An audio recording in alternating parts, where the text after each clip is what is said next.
자, 그다음에 하나님만 의지하는 믿음이어야 되고, 사람에게는 보이려고 하지 않는 믿음. 사람에게 보이려고 하는 건 아까도 처음에도 나눴습니다만은 그거는 사람에게 하는 기도입니다. 그래서 사람이 보기를 바라면서 하는 기도는 사람이 봤으면 끝나는 겁니다. 그 기도에 아무런 더 이상의 효력도 없고 축복도 없습니다. 내가 사람이 봤으면 좋겠다고 기도했으면 사람이 본 것으로 다 끝나는 겁니다. 그게 목표가 그거였기 때문에. 그런데 자기 명예를 위해서 기도하는 걸 보기를 바란다면은 그걸 보고 사람이 명예를 높여줬거나 어쨌거나 그걸 끝났는데, 그건 좀 좀 유치한 거죠, 그죠? 사람들이 보고 내가 그것 때문에 인정받기를 원하는 거면은 아주 이기적이고, 정말 기도라는 거룩한 하나님의 그 방법을 통해서 인간의 욕심을 채우는 아주 나쁜 겁니다, 그거는요. 근데 그거 말고 이런 경우가 있어요. 기도를 내가 기도하는 것을 보여주는데, 왜 보여주냐면 내가 높아지려고 그러는 것이 아니라 우리가 이 기도를 같이 해야 된다는 것을 사람들에게 알려주기 위해서, 그러니까 홍보나 설득하기 위해서 기도하는 걸 보여주는 경우가 있어요. 그러니까 이 기도를 해야 된다고 보여주기도 하고, 아니면 이 문제를 우리가 중요하게 생각해야 된다고 보여주는 경우가 있어요. 여러분 그런 예가 생각이 잘 안 나실지 모르겠는데, 제가 가장 대표적으로 느끼는 예가 뭐냐면요, 군사 독재 시절에 목사님들이나 기독교 단체에서 기도회를 많이 하는데, 그때 기도회를 특히 이제 대표적인 것이 단식 기도회였어요. 참 많이들 했었어요. 여러분들이 그분들이 한 정신이나 이런 것 저는 다 옳다고 봅니다. 그런데 단식 기도회를 할 때, 그런 분들이 단식 기도회를 할 때는 매스컴에 알려요. 우리 단식 기도회 하니까 와서 취재해 가라 그래요. 그럼 뭐 신문에도 나오고 TV에도 나오고 그래요. 그리고 심지어는 이제 밖에서 써붙여요. 뭐 민주화를 위한 뭐 단식 기도회 뭐 이렇게 써붙이고 그래요. 그러면은 그분들이 하는 것은, 우리는 나라와 민족의 진정한 민주화를 위해서 기도해야 됩니다라는 걸 사람들에게 알리고 싶은 거예요. 그리고 우리나라는 민주화돼야 된다, 모든 사람들을 계몽하려고 그러는 거예요. 아니면 독재자에게 정신 차리고 좀 독재하지 말아라는 것을, 그런 메시지를 주는 거예요. 그래서 그런 기도는 엄격하게 말하면, 좋게 보면은 이거는 정말 하나님의 영광을 사는 것이라고 좋게 보면은 기도가 아니라 설교입니다. 설교.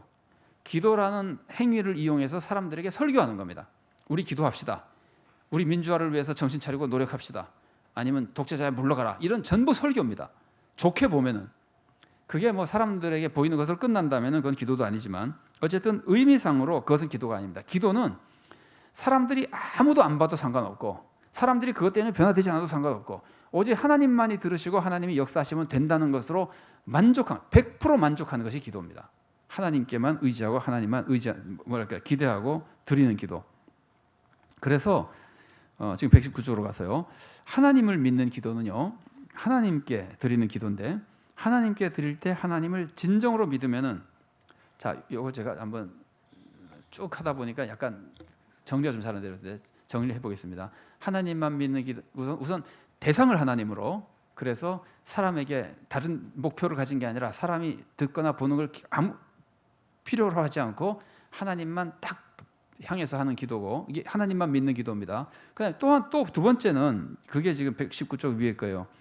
정말 하나님께 기도할 때 하나님을 믿으면은 중언부언하지 않습니다. 여러분, 자녀들이나 애들이 자기인데는 중요한 거라고 해서 해달라 그러고 나서 해준다 그러는데도 자꾸 얘기하는 경우가 있어요. 그래서 이런 말 한 적이 있으니까, 몇 번이나 얘기를 해. 그런 얘기 하신 적 있어요? 그게 불안해서 자꾸 얘기하는 거잖아요. 그러니까 하나님께 자꾸 기도하는 거는 이제 못 믿어서 그럴 때가 있어요. 아니, 자꾸 기도하는 것이 다 못 믿어서 그런 건 아닙니다. 예수님이 주기도를 가르치셨잖아요. 우리 주기도 반복하잖아요. 평소에 뭐 몇 번이나 할까요? 수십만 번 할까요? 사람마다 다르겠지만, 그렇게 반복해도 예수님이 하지 말라는 게 아니에요. 반복해도 돼요. 그런데 문제는 못 믿어서 하는 거, 하나님을 못 믿기 때문에 자꾸 말하는 거, 이것이 중언부언하는 겁니다. 그러니까 중언부언한다고 하는 데는요, 크게 두 가지 의미가 있는데, 하나는 기도의 양을 채우려고 그러는 겁니다.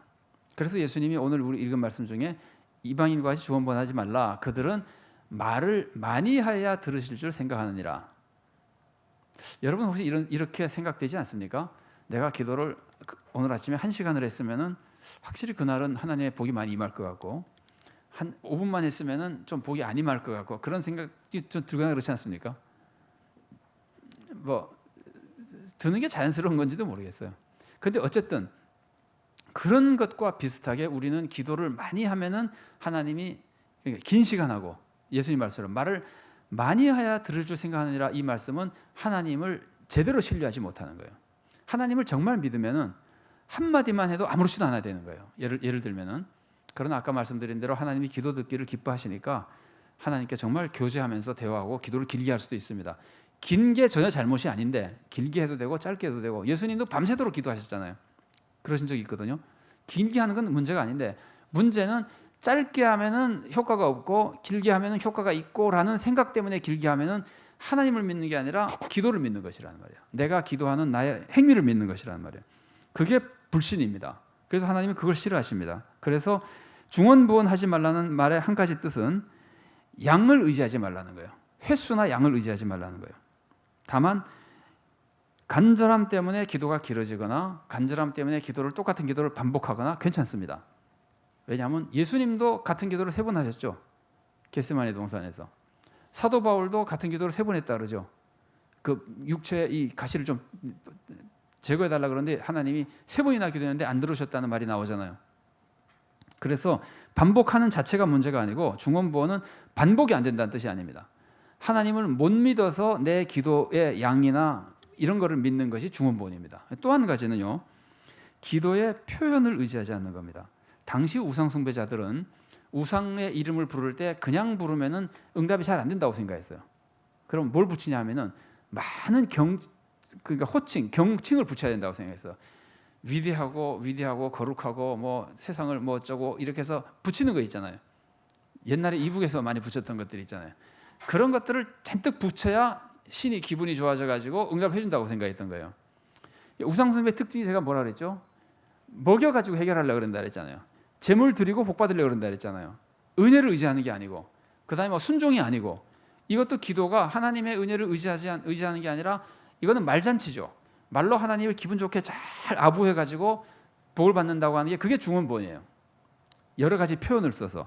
이 말을 오해하시면 안 됩니다. 기도할 때 자기의 믿음의 특징 때문에 여러 가지 표현할 수 있습니다. 하나님이 너무 나에게는 하나님이 너무 위대하신 분이기 때문에 거룩하시고 위대하신 하나님 이렇게 얘기해도 괜찮습니다. 자기의 신앙 고백이면은. 그러나 그렇게 하면은 기도가 잘 응답되고, 그냥 하나님 그러면 기도가 응답이 되지 않을 걸로 생각한다면은 중언부언인 거예요. 그러니까 믿음이 철저하게 하나님의 사랑과 권능과 은혜에 의지하는 거예요. 그래서 주기도가 가르쳐주는 중요한 모습이 뭐냐면요, 단순하고 짧다는 겁니다. 예수님이 가르쳐준 기도의 모범이 3살짜리 4살짜리도 외울 수 있을 만큼 짧고 간단한 거예요. 하나님 부를 때도 그냥 하늘에 계신 우리 아버지 이렇게 부르잖아요. 무슨 위대하고 거룩하고 이런 거 안 넣잖아요.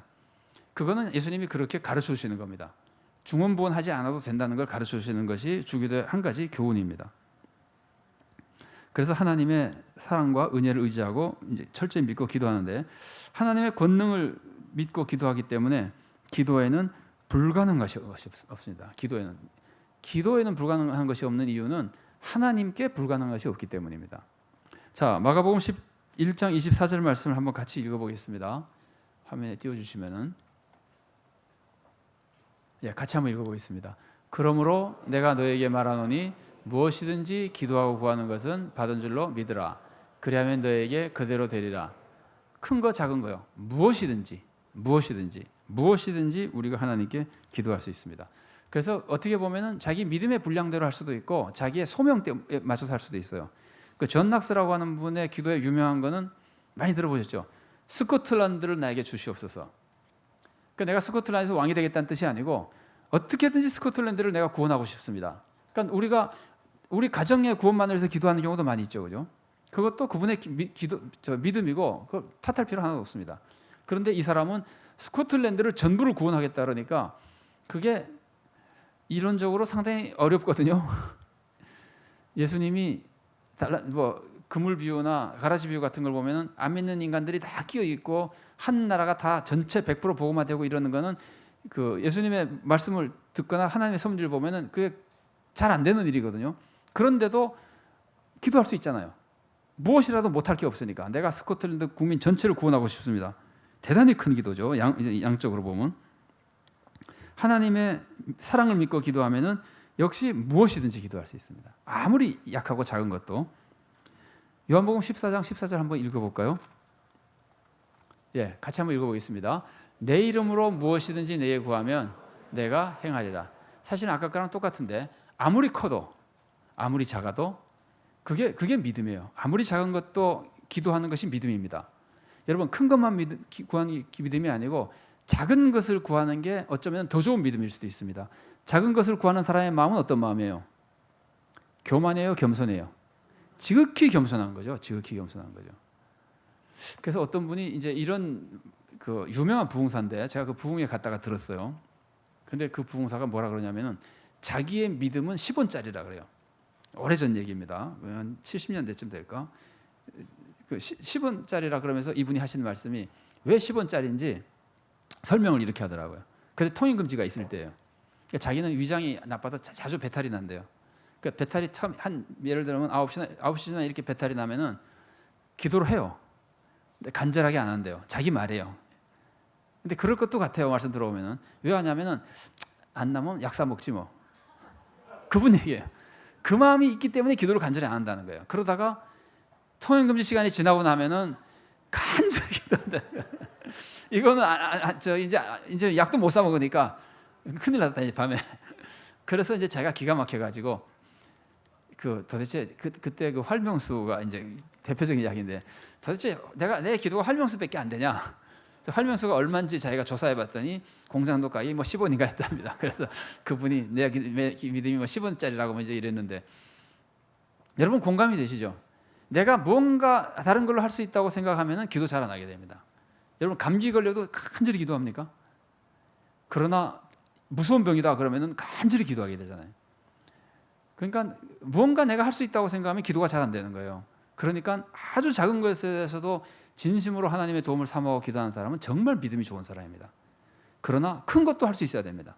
하나님은 사랑이시면서 능력이시기 때문에. 자, 그다음에 이제 기도할 때 몰라서 잘못 구하는 경우 있잖아요. 여러분 그런 생각 해보신 적 없어요? 예를 들어서 이제 고등학교를 졸업하고 대학에 들어가려는 학생이 내가 도대체 어느 학교에 들어가야 될지 모르겠다. 아니면 심지어 뭘 전공해야 될지도 모르겠다. 그러면은 하나님 무엇을 꼭 어느 학교에 합격하기 위해서라는 기도를 하나님도 모르겠고 나도 잘 모르겠고 그러면 기도를 못 할 수 있잖아요. 그럴 때는 물론 막연하게 해도 괜찮지만 하나님 뜻대로 인도해 주십시오라는 것도 좋은 기도지만 내가 혹시 잘못 기도할까 봐 하나님의 뜻은 저쪽으로 가는 건데 나는 이쪽으로 가게 해달라고 기도하는 것이 잘못된 것일까 봐 기도를 못하는 경우가 있으면은 그거는 어리석은 짓입니다. 우리는 하나님을 의지하는 게 중요하지 지식이 중요한 게 아니에요. 어차피 우리는 무식한 사람들이에요. 그래서 하나님의 뜻을 모르기 때문에 우리가 잘못 기도할 때가 많이 있습니다. 여러분 나는 이 사람과 결혼하고 싶다고 간절히 기도했는데 나중에 딴 사람과 결혼하는 경우 있죠.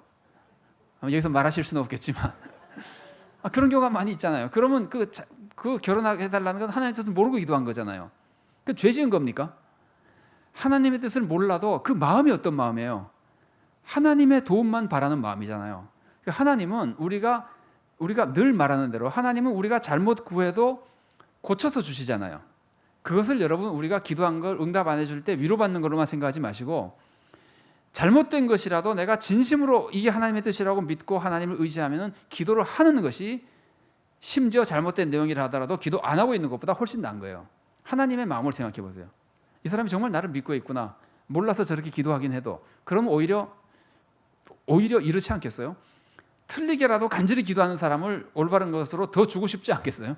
아무것도 안 하고 있는 사람보다. 물론 모르면은 하나님께 맡기는 기도하는 것도 굉장히 좋은 기도입니다. 아주 훌륭한 기도입니다. 그러나 내가 그렇게 확신한다면은 틀린 한이 있어도 의도적인 것이 아니잖아요. 정말 하나님의 뜻을 이루어드리기 위해서 하나 틀린 것이라도 마음이 정말 하나님 믿고 의지하고 뜻을 이루는 것이라면 하는 것이 훨씬 더 나은 겁니다. 그래서 무엇이든지 기도할 수 있는 겁니다.